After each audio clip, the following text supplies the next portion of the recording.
Hello, my name's Ed Poole. I'm a member of the Green Party, and this summer we have our general executive elections, and I've been speaking to candidates for different positions. Today I'm speaking to Faaiz Hasan and Nicola Day, who are running to be Elections Coordinator. Hi guys. Hello. Hello, hi. Why did you join the Green Party, and why do you think other people should?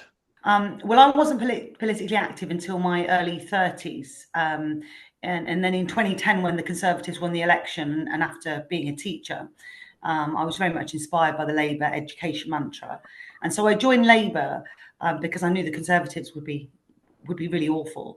I have a working class background, and that was my natural home. I found the local Labour Party extremely factional and difficult, very centralised as well. And there was no real push on climate policy, which I thought was really important. I moved to Northumberland for work in 2014, and I left that Labour Party behind and started seeing actually on social media what the Greens were saying. And I was very impressed with the fair, evidence-based policy, the climate policy. And it was a really difficult decision, but I joined the Greens in 2014 under Natalie Bennett's Environment Justice is Social Justice messaging, and was impressed by her leadership. I've never looked back since. I found the Green Party more egalitarian, nice, kinder, with outstanding policies. I feel safe and at home here. And I think other people should also look to join and look into our policies and ideas. I know that the leadership contest has captured people's imaginations, and for all of the above, and for all the environmental climate crisis. I mean, we're facing a poly crisis in that sense, and I think it will be the biggest and most difficult challenge that humanity will face, and our future generations will face. And I want to look my grandchildren in the face and tell them that I fought for their future. And I feel that only the Green Party has an evidence, science-based, just policies to tackle that crisis. I've got concerns that working class communities will be left behind, which is why I've done lots of research and passed much climate policy at my local council. And for all of the reasons above, I think people should join the Greens. Yes, so my name is Faiz. I was born in Pakistan, but I've lived in England since the late 90s. I had a career in finance, but was inspired to join politics by Corbyn. And I worked for the Labour Party in 2016 onwards till about 2019, when I was very dejected by Starmer's takeover of the party. I was in Pakistan for a family trip when I became involved in some relief efforts after some terrible flooding. And that really showed me that environmental crisis is much more severe than what we've ever imagined. And then I came back to England and I started working with the Greens.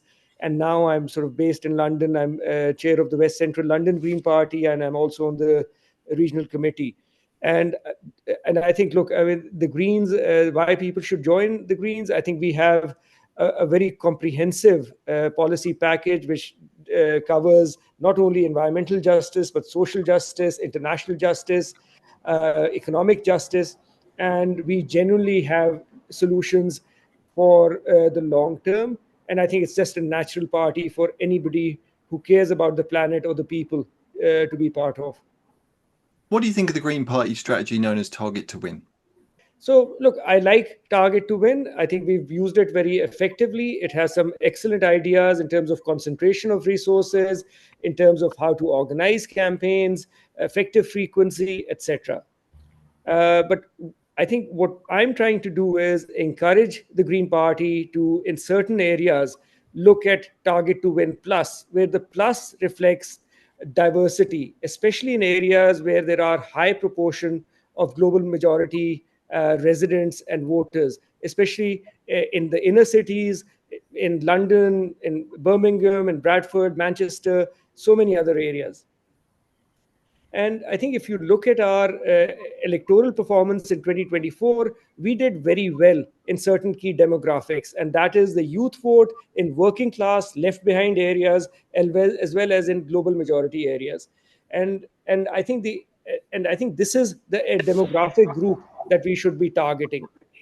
And and uh, and I think, but if you look at some of our targets, especially in London, because that's the region I'm most familiar with, we continue to choose upper sort of white middle class leafy suburbs rather than inner city areas, even though in London 46% of the population is global majority.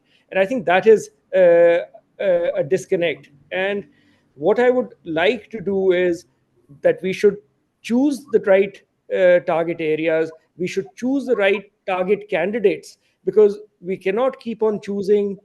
I mean, there are boroughs in London which are 75% global majority, and our candidates are 85% white. So that sort of a situation cannot go on.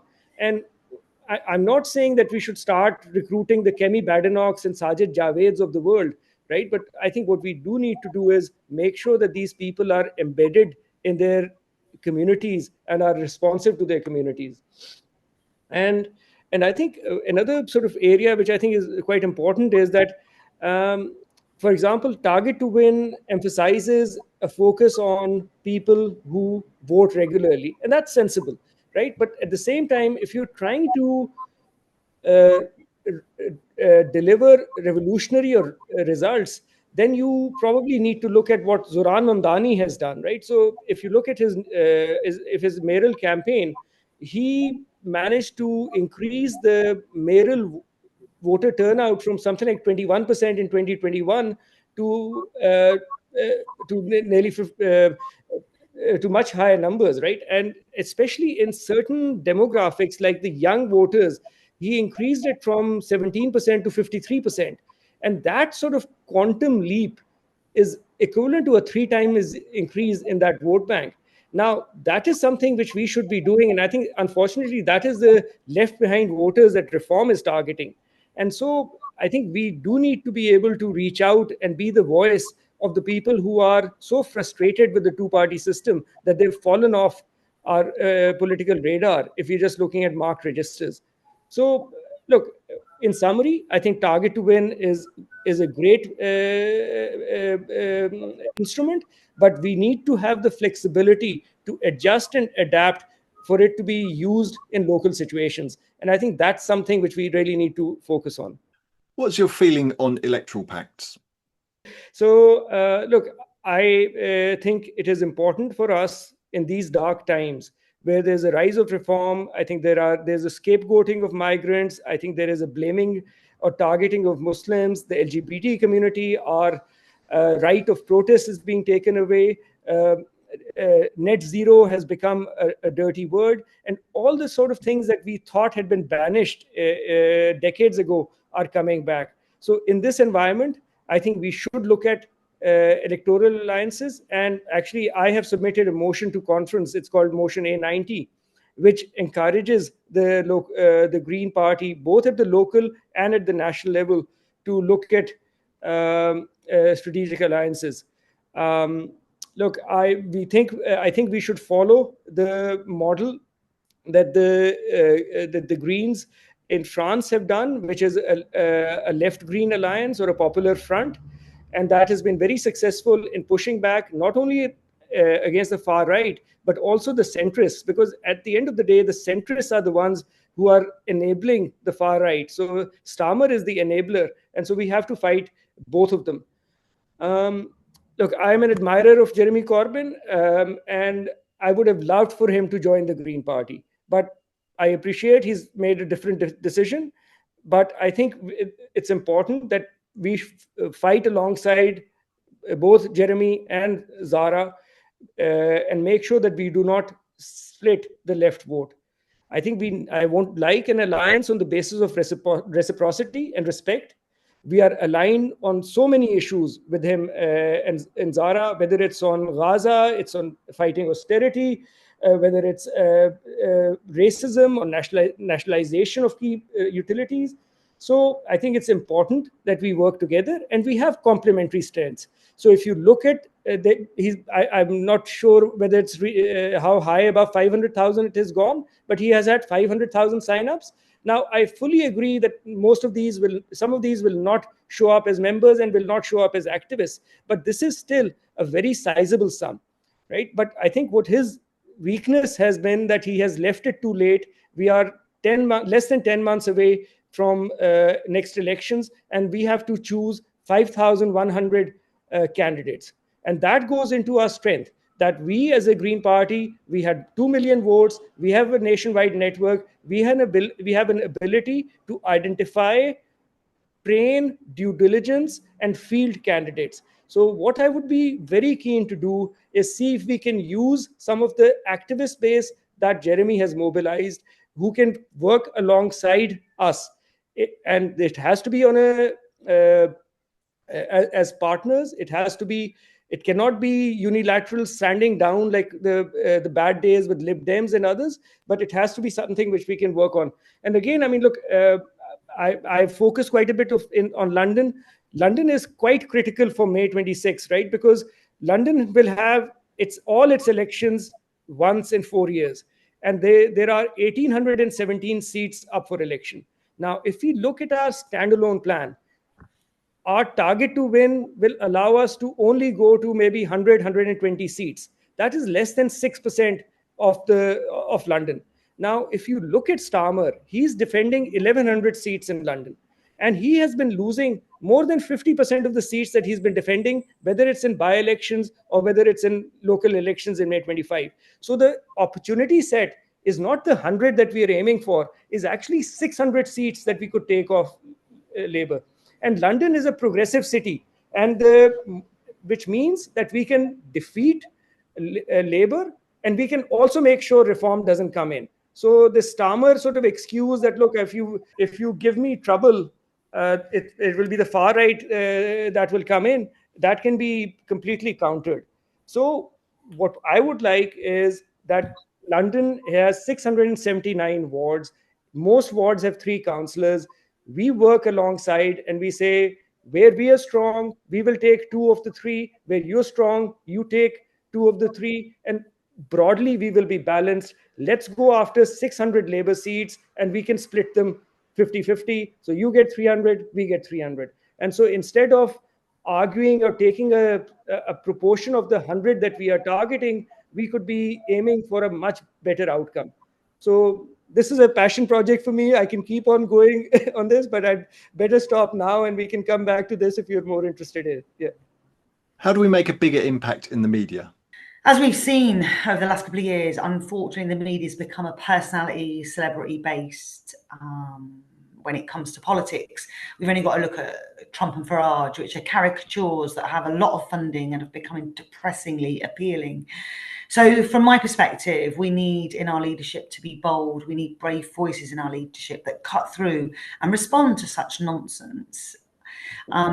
On the issue of Palestine, when this was first happening, and obviously it goes without saying that the attacks on October the 7th were appalling, but then what happened was so disproportionate, and I was really nervous to comment on it, and I knew what was happening was wrong. So I'm pleased that we had Khan Ross as our Global Solidarity spokes, who used to be in the Foreign Office, and people like Zach Polanski and Rosie Rule started also speaking up, and it gave me the same courage to do so and to speak clearly and boldly. And that is what happens when our leaders lead. Where we lead, others follow. We often say that in the Green Party, where we lead, others follow. And I think that's really important, that we cut through with those kind of narratives. I had my son at 19, so I was a busy mum, training to be a teacher. So I understand what it's like for a lot of my adult life to be non-politically active. But I knew when Iraq was happening that was wrong. I had a sense of injustice. And so we need to be able to inspire and capture people's imaginations in their busy lives, whether that be through social media, through videos, through articles. But we need to be good at doing that, and we need to appeal to people's sense of justice and injustice and right and wrong. For example, we know, I've seen a report that says that pointing out that reform are backed by oil companies has made them less popular with voters. So we need to repeat and repeat and repeat such messaging. It's what the far right do, and it works. It's what the Conservatives do, and it works. And we need to do the same. And we need to repeat that messaging on a variety of platforms in interesting ways. And on top of that, on top of what we're already doing, we need diverse working class candidates, global majority candidates, councillors and MPs that can speak directly to their communities in ways that they understand. For example, I passed a flooding and heat waves motion, and I got that from the Association of Green Councillors, and it was called an adaptation motion. But I changed that and called it a flooding and heat waves motion because I knew that my local community and my local city, which is predominantly working class, would not understand what an adaptation motion actually meant. And I put out associated with a press release to say that I was fielding a flooding and heat waves motion, and that was relatable to people. And if we've got more people in the Green Party doing this, it will give us more media that everyday busy people can relate to. I've also been a founder member of Greens Organise, who have put out some really bold messaging in a really relatable way. And I think this is something that the party as a whole can learn from.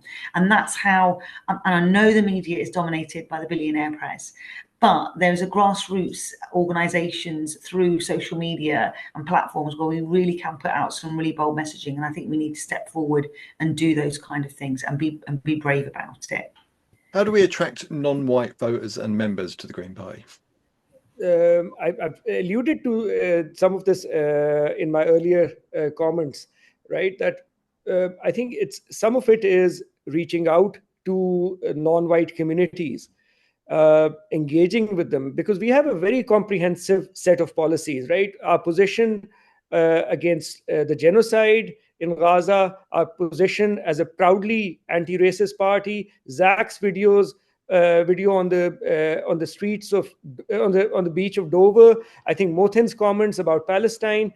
All of these things are a perfect fit, and so there is no reason why we should not be reaching out to this community, to non-white community, proudly and wearing our green badges and flags. I think the challenge has been that we have not been targeting them properly. We have had this sort of strange concept of, oh, look, we don't really do demographics, right? Which is one of the strange comments I had.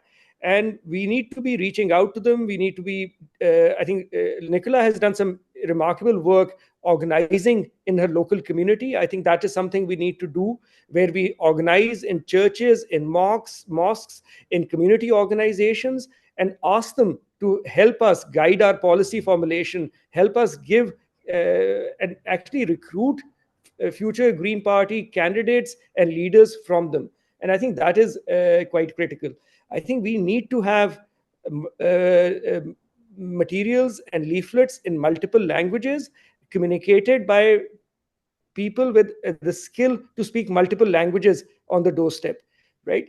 And we should not be like, oh, why doesn't this person speak English after living for 40 years in this country type comment, right? Which is a typical reform comment.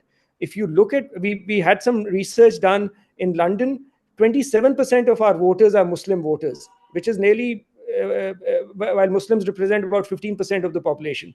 So we are doing well. These people are coming our way. It's a very simple way to make sure we double or triple that vote share. It's the same with the youth population. I think we need to do something similar with the Black community, because again, that is the community which has been marginalized and is under assault of reform. It's a over-policed, under-provided community, and we should be the spokespeople for that. So I think it is really on us to reach out. Our policies are there. I think we just need to get a very different way of effectively communicating it to the population. How can the Green Party assure disabled people that we're listening to them? So I often supply teach in a school for children with learning disabilities. So I've got first-hand experience of some of the issues that people with learning disabilities and their families face. I think that mantra, nothing about us without us, is really important. We need disabled people as decision makers, as elected representatives who can push, shape and create policies to ensure disabled people are clearly heard in the same ways that Faaiz has been talking about with global majority candidates. I'm proud to see that our Green MPs pushed against the cuts to the disability welfare bill. PIP is not an out of work benefit. For many people, it enables them to work. And plans to cut PIP and cut access to work programmes are just awful from Labour, and we cannot allow this to happen. And whilst Target to Win leaflets often focus on hyper-local issues, we made sure in our last leaflet that we included our stance on the disability welfare cuts because it affects many of our residents. And here's just an example of that now in our last leaflet. And we should be doing this across the UK. It's good to put our policies into our local leaflets. We should be letting people know what we stand for. I'm also really keen that Faaiz and I meet with the disability group in the Green Party to understand how we can improve and what we're doing well. We need disabled voices as councillors, on committees and in the leadership team. And we need to amplify voices calling for a welfare system based on dignity and respect. That is, after all, Green Party policy. How should we handle transphobia in the Green Party? I'll take that as well. And I often relate these things to my personal experience, but my niece and nephew, whom my brother and his partner adopted at 1 year old, are now 10, and they're very dear to me and to my whole family. And we're very proud that they have two wonderful dads. So clearly, I am supportive of rights for all LGBTQI plus people. I recently attended Peterborough Pride and I'm a strong trans ally. And as a teacher, I come across LGBTQI plus pupils. Their peers are incredibly kind and supportive, and we all should be. I find it incredibly difficult when intelligent adults are critical of the way others live their lives without understanding those lives.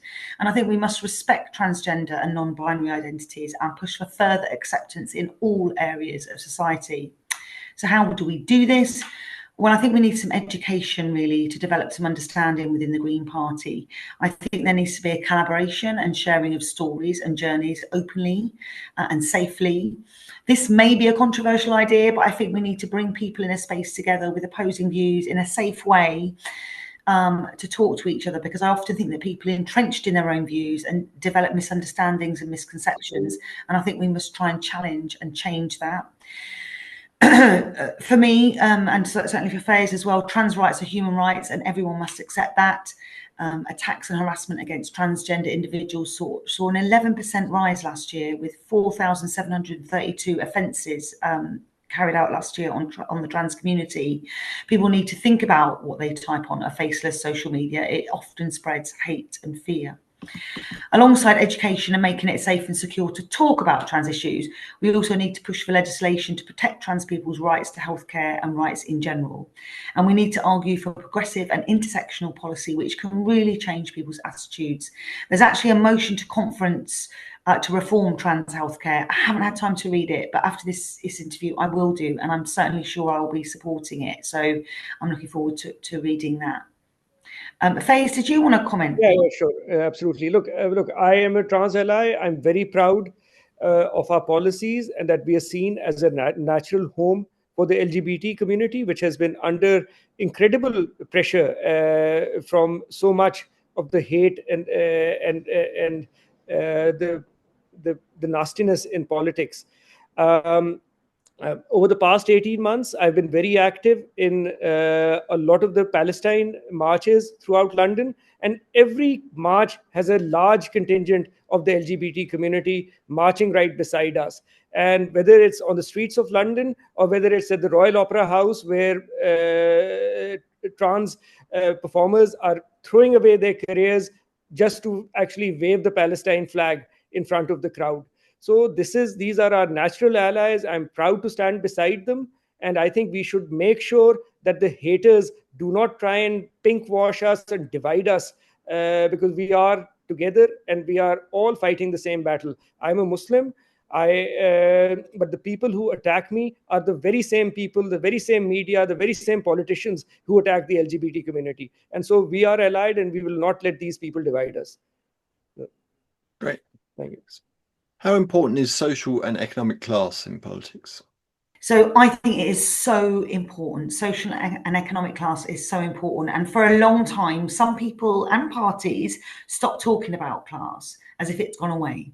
Our society is absolutely entrenched in a class system with an establishment that aims to keep those particular structures in place. The cost of living crisis is pushing many into deep poverty. I see it on the doorsteps, and any glimmers of social mobility of the past have been chucked out the window often now.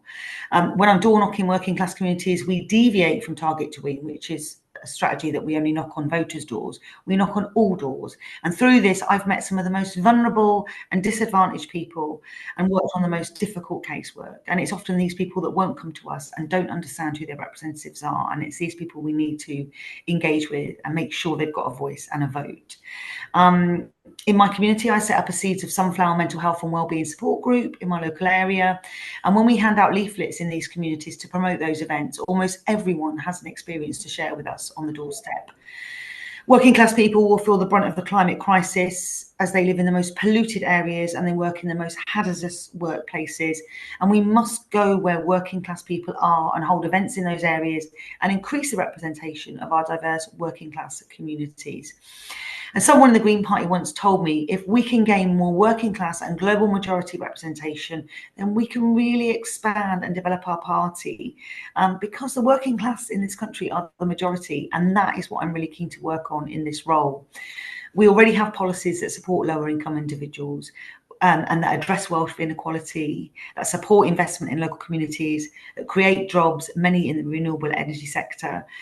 We want to build sustainable infrastructure and improve the quality of lives. We now need to be shouting about those policies from our rooftops as boldly and clearly as we can. What other issues are important to you? So look, I'm very excited about the Green Party conference which is coming up in October. I think conferences can be chaotic, but I think they're so energizing, and they're such a democratic process. And we debate motions. There is a complicated prioritization process, but when things get on the floor of the House, it's one member, one vote, which is the way it should be. Last year, I think we passed a motion against the genocide in Gaza, and that passed with 90% of the conference, and that was one of the proudest moments I felt as a Green.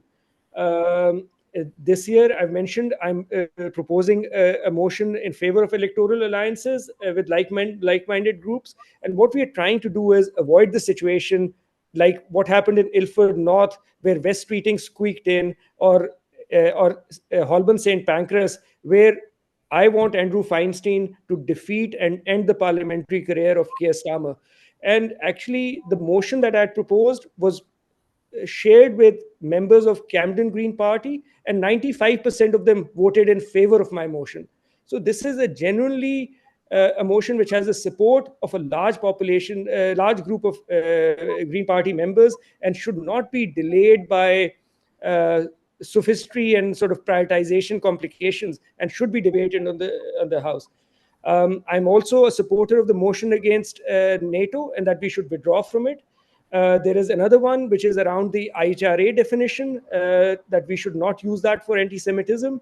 And then there is a very interesting debate around the racism policy platform, which I think is critical for us to introduce in 2025. So, yep, motions are interesting.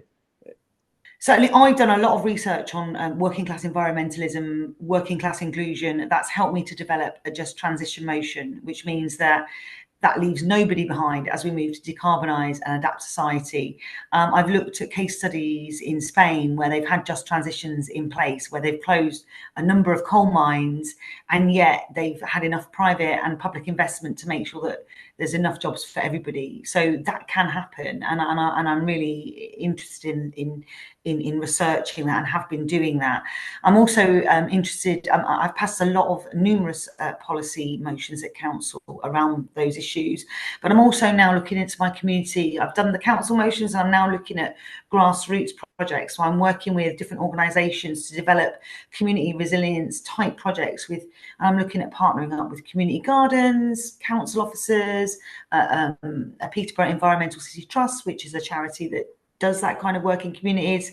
So I'm really about that grassroots movement as well, because sometimes at the council we have to wait a long time for sort of things to come through, and we need immediate action now. I'm also really interested in, as you can imagine, as an English teacher, in reading climate fiction. And over the last few years, I've read a lot of Kim Stanley Robinson. I've also read Stephen Markley's The Deluge. And if you haven't read The Deluge, and if you are interested in environmental policy or even just the movements around environmentalism, read Stephen Markley's The Deluge. And I like doing things like that because it imagines what our immediate and futures may look like. I really like narratives, stories, and language. And I'm really interested as well in how the Greens can create a new language that leaves old ideas behind.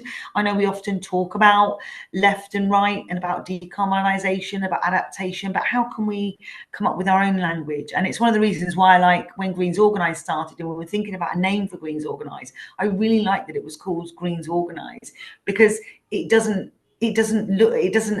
align really to any other popular beliefs, but it's something quite new and fresh, and I'm really interested in that aspect of what we do. I'm very interested in, well, I'm very concerned and upset about what's going on in Palestine. I'm very keen in ending the oppression of the Palestinian people. I'm a member of our local Palestine Solidarity campaign. And actually, there were two girls. I've been working with the Hands Up project, which links up Palestinian pupils with pupils here in Peterborough. And there were two girls from Gaza, Sama and Saja, I will say their names, and they were offered places at a Peterborough school.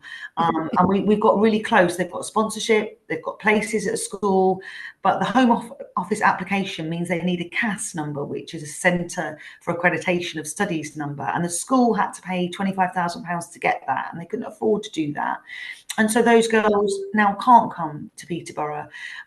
So myself and the Palestine Solidarity campaign are pushing on that, and we're trying to sort of make a noise about that, and we're urging our Labour MP to do the same. So I am very interested on that. Also, it's worth noting that Faaiz has talked a lot about London and Labour facing areas.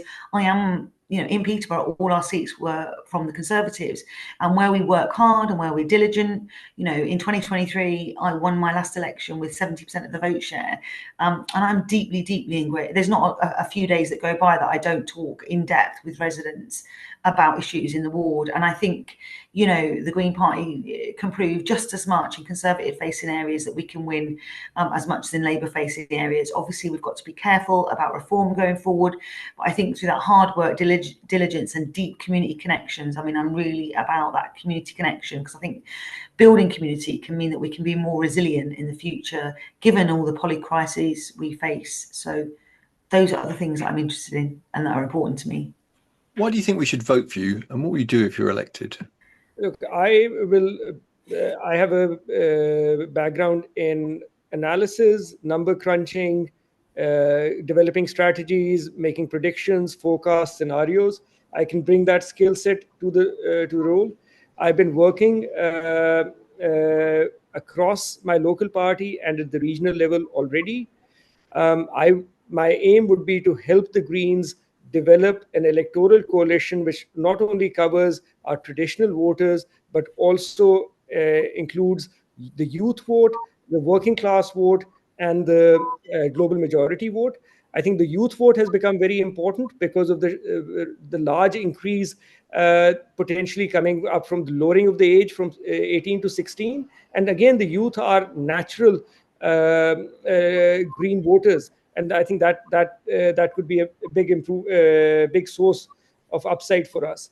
I think I would like to help focus our campaigning on key messages around economic justice, on housing, and reaching out to a large base of disaffected voters who are so disappointed by the two main parties that some of them are even considering reform.